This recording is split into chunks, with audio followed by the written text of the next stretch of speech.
नमस्कार, मी Shweta. SRJ life on one प्लेटमध्ये तुमचं स्वागत करते. आज आपण बघणार आहोत खमंग अशी लाटी वडी. अतिशय चविष्ट अशी बनवून तयार होते. चला तर रेसिपीला सुरुवात करूयात. त्या अगोदर तुम्ही जर चॅनलवरती नवीन असाल तर अशाच नवनवीन रेसिपीसाठी चॅनलला सबस्क्राईब करून घ्या. लाटी वडी बनवण्यासाठी लागणारं साहित्य बघूयात.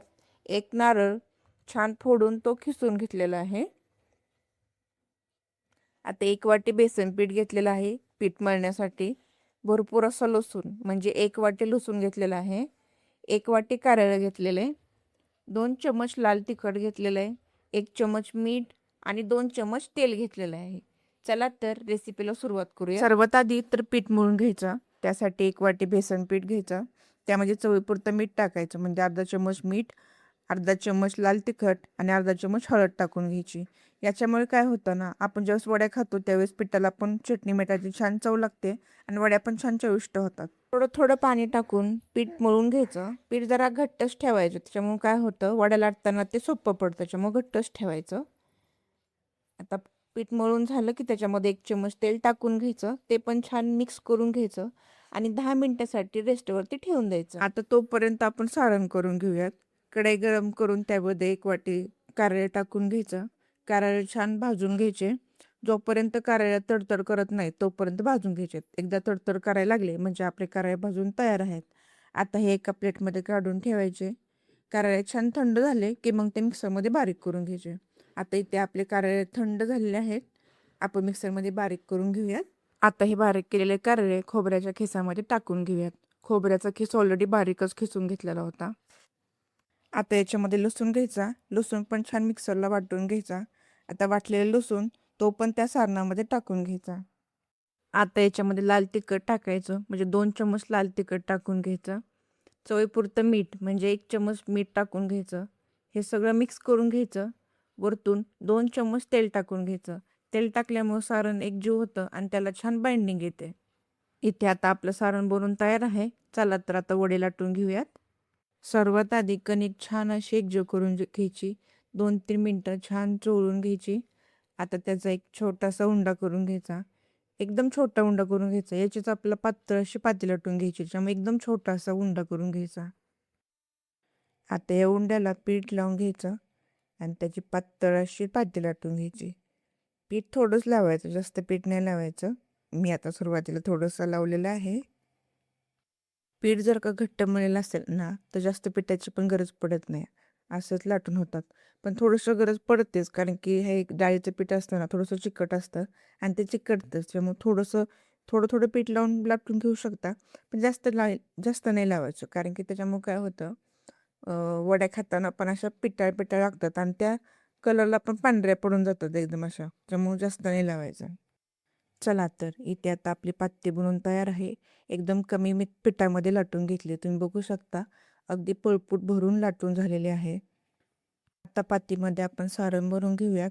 त्या अगोदर याच्यामध्ये थोडंसं तेल टाकायचं म्हणजे अगदी अर्धा चमच तेल टाकायचं. छान असं पातीला सगळ्या बाजूने चोळून घ्यायचं. याच्यामुळं काय होतं ना जेव्हा आपण सारण भरतो ना ते एकदम पातीला चिकटून बसतं. अजिबातही बाहेर निघत नाही. त्याच्यामुळे छान असं चोळून घ्यायचं.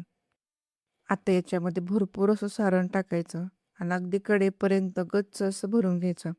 चुकून माकून जर एखाद्याच्या ताटामध्ये जर कडेचा तुकडा गेला तर त्याला फक्त पितळ पितळ असं लागू नये. त्यामुळे कडेपर्यंत गच्च अशी भरून घ्यायची. आमच्याकडे या वड्या रुखवतात किंवा बुत्तीवरती देण्यासाठी केल्या जातात.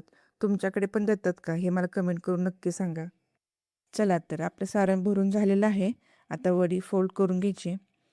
असे दुमटून घ्यायचे. प्रत्येक वेळेस जेव्हा आपण दुमतो ना वडे त्यावेळेस प्रत्येक वेळेस प्रेस करत जायचं. म्हणजे त्याच्यामुळं काय होतं त्याच्यातलं सारण बाहेर येत नाही आणि वडी छान दबली जाते. तर प्रेस करत करत एकदम लास्टपर्यंत तशीच घेऊन जायची. आता वरून आणखीन प्रेस करून घ्यायचं थोडं थोडं. एकदम शेवटपर्यंत प्रेस करून घ्यायची. आता आपल्याला वड्या कट करून घ्यायच्या. चाकूच्या साहाय्याने अगदी कापणीच्या आकारामध्ये एकदम छोटे छोटे पीसेसमध्ये कट करून घ्यायच्यात वड्या.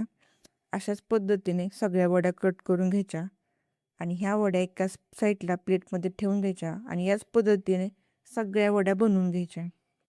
इथे आपल्या सर्व वड्या बनवून तयार झालेल्या आहेत आणि वड्या बनवून थोडंसं सारण पण शिल्लक राहिलेलं आहे. आता हे सारण आपण शेवटी उपयोगाला घेऊयात. चला तर वड्या उकडून घेऊयात आता. गॅसवरती मी ऑलरेडी पाणी गरम करण्यासाठी ठेवून दिलं होतं. तुम्हाला शॉर्टमध्ये सांगते. एका पातेल्यामध्ये पाणी घ्यायचं, त्यावरती वड्या उकडायची सारण ठेवायची, त्याला चारी बाजूने तेल लावून घ्यायचं. त्यामुळे काय होतं, वड्या आपल्या चिकटत नाहीत. आता ते 10 मिनटं स्टीम करून घ्यायचं, नंतरच त्याच्यामध्ये वड्या टाकून घ्यायच्या.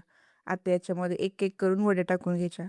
वड्या उकडून झाल्या म्हणजे रेसिपी संपली किंवा व्हिडिओ कंप्लीट झाला असं नाही. आपली मेन स्टेप तर पुढं बाकी आहे. त्यासाठी व्हिडिओमध्ये शेवटपर्यंत राहा, तुम्हाला समजेलच. सर्व वड्या ठेवून घ्यायच्या, त्याच्यावरती झाकण ठेवून 15 ते 20 मिनिटासाठी वड्या छान वाफवून घ्यायच्या. आता 15 मिनिटांनी चेक करून बघायचं वड्या शिजल्यात का नाही ते. तुम्ही बघू शकता आपल्या वड्या किती छान दिसत आहेत. आता एक चाकू घ्यायचा, त्याच्या साहाय्याने आपण चेक करून बघूयात. तर चाकू वडीमध्ये असं प्रेस करायचा. जर तो ड्राय निघाला म्हणजे आपल्या वड्या शिजल्यात. आता गॅस बंद करून वड्या थंड करून घ्यायच्या. वड्या थंड झाल्या की त्याला एका प्लेटमध्ये काढून घ्यायचं आणि आता या वड्या परतून घ्यायच्या. कढईमध्ये 2-3 चमच तेल टाकायचं. तेल भरपूरच टाकायचं, त्याच्यामुळे वड्या छान परतल्या जातात. आता तेल गरम झालं की त्याच्यामध्ये मगाशी जो शिल्लक राहिलेला मसाला होता ना, सारण भरून म्हणजे सारण, ते टाकून घ्यायचं. आता याच्यामध्ये आवश्यकता असेल तर काला तिखट किंवा मीठ टाकू शकता, जर वडीमध्ये कमी जास्त झालं असेल तर. आता याच्यामध्ये वडी टाकून घ्यायच्या. आता या वड्या छान अशा परतून घ्यायच्या आहेत. अगदी चारी बाजूने हलवून मस्त अशा तेलामध्ये परतून घ्यायच्या. आता बरेच जण ह्यात वड्या तळून सुद्धा घेतात, पण तळून घेण्यापेक्षा ना एकदा अशा परतून बघा, एवढ्या छान लागतात ना, एकदम भारी लागतात. चपाती बरोबर तर एक नंबरच लागतात. तुम्ही एकदा या पद्धतीने करून बघा, नंतर मला कमेंट करून सांगा की तुम्हाला ही रेसिपी कशी वाटते ते. चला तर इथे आपली खमंग अशी लाटी वडी बनवून तयार आहे. आता एका प्लेटमध्ये काढून घेऊया. त्या अगोदर तुम्हाला जर व्हिडिओ आवडला असेल तर लाईक करा. अशाच नवनवीन रेसिपीसाठी चॅनलला सबस्क्राईब करून घ्या. भेटूया पुढच्या व्हिडिओमध्ये नवीन रेसिपीसोबत. धन्यवाद.